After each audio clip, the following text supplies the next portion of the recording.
Greetings and welcome to week 15 of our online class on the Gospel of Matthew. We're nearing the end of our semester. In fact, this is the next to last week, and it is the final large section of Matthew that we will engage.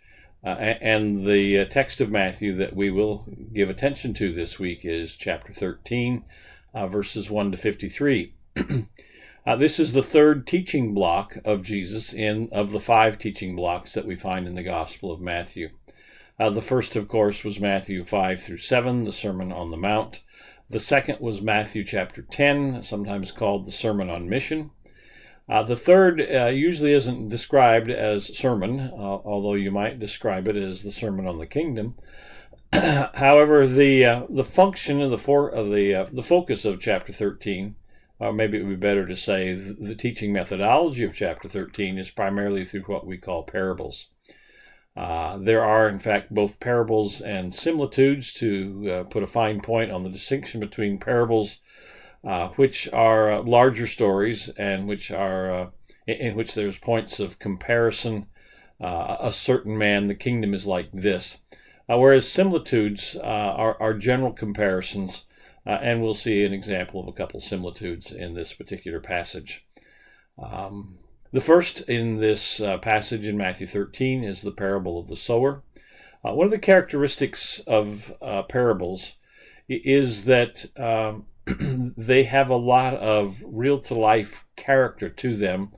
In days gone by, and still I think in sort of church contexts, you find people describing parables as like heavenly stories or earthly stories with heavenly meaning, and it's a way of trying to emphasize that it's very real to life, and that's what made parables an effective teaching instrument.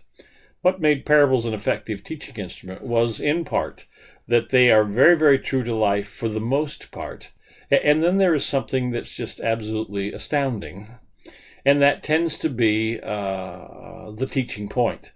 And that astounding thing would be, in some cases, quite unbelievable, except that the realism of the rest of the story of the parable has sort of drawn the listener in.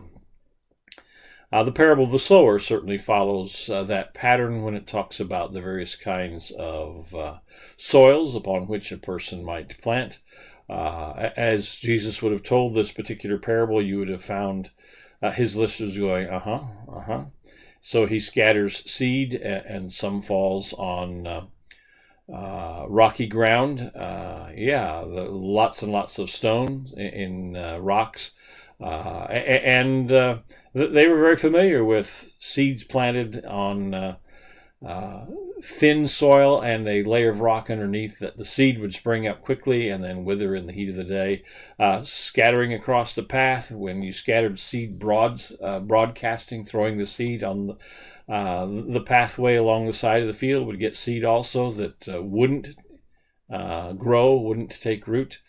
And the thorns, all of those are things that people go, And then he says some fell in good soil, and even at that point, folks are saying, and produce some 60-fold, 30-fold, 60-fold, 100-fold.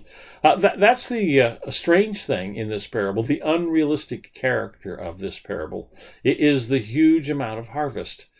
Now, the interpretation of the parable that Jesus and Matthew give later in the chapter focuses on the different kinds of soil. But the astounding thing about this parable is the very, very large harvest, because a 10% or tenfold increase was considered a good harvest in that culture, in that agricultural context and economy. So what Jesus is saying, the kingdom has a potential to be transformative beyond your wildest imagination.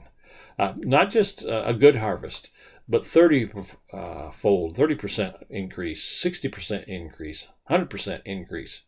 You could get some sense of this almost if you put the 30, 60, 100 as percents of interest that you might gain on a investment. So that parable is a very important thing, and I hope we get a sense of it. The sense then that Jesus taught frequently in parables is attested in a number of places in the Gospels. And so you find Matthew engaging the purpose of parables right following the parable of the sower. One of the things that people have commonly thought about parables and commonly said in church is that Jesus taught in parables in order to help people understand. That actually is the opposite of what he says is his purpose in teaching in parables. So give attention as you read through the commentaries.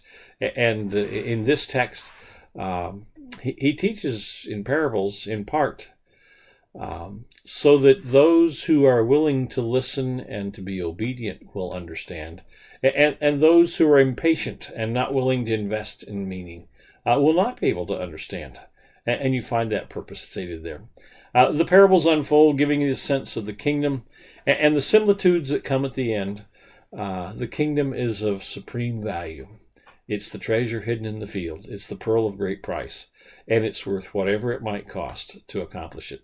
So I hope you'll enjoy this little introduction to parables that will take place in your study this week, and that your appreciation of parables and, frankly, your ability to preach from a parable will be increased.